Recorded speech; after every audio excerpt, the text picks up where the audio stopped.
Hello YouTubers.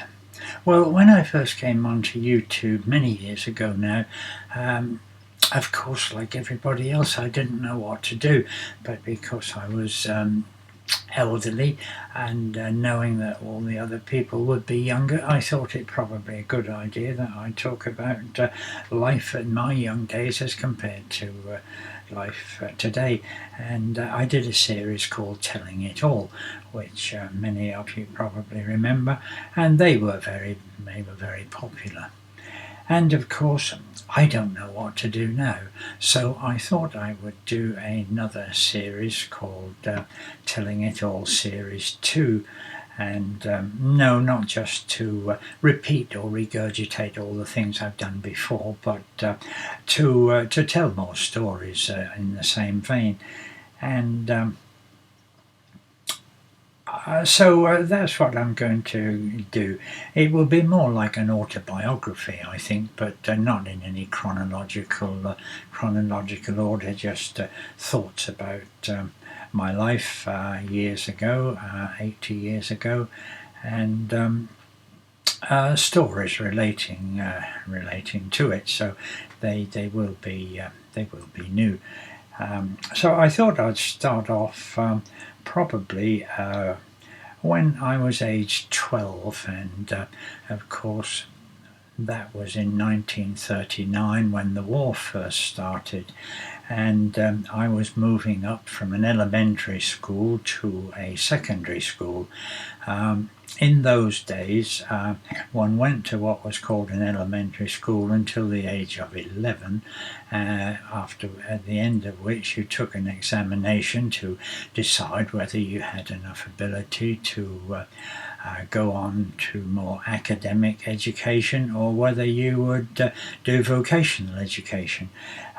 Well, those who were selected to do vocational education, they stayed at the same school in a different building, and they did different subjects, and they left at the age of 14 to go into the workplace, or sometimes into factories, shops or whatever, and maybe many of them to do apprenticeships in a trade, in a building trade or similar.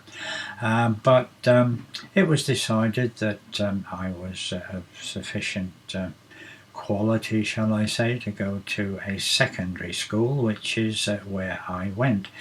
And you stayed there until you were the age of 16, and then of course at the end another examination, a bit like I suppose today's GCSE, where again according to your certificates you might apply for jobs, maybe in a profession or something.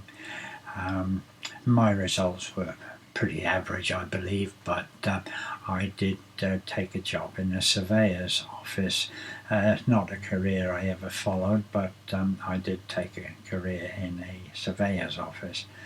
Now, I see the education system as being very, very valuable, and a system that could be used today. There's no shame in doing vocational training.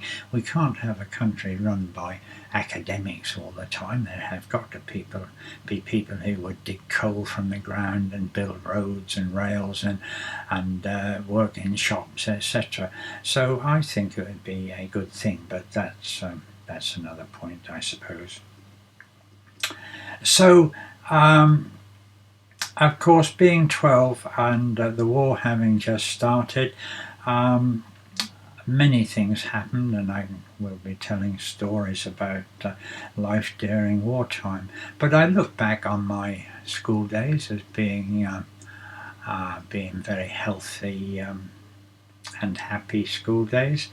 But of course, shortly after Germany overrun most of Europe, they paid their attention to England, and we did suffer many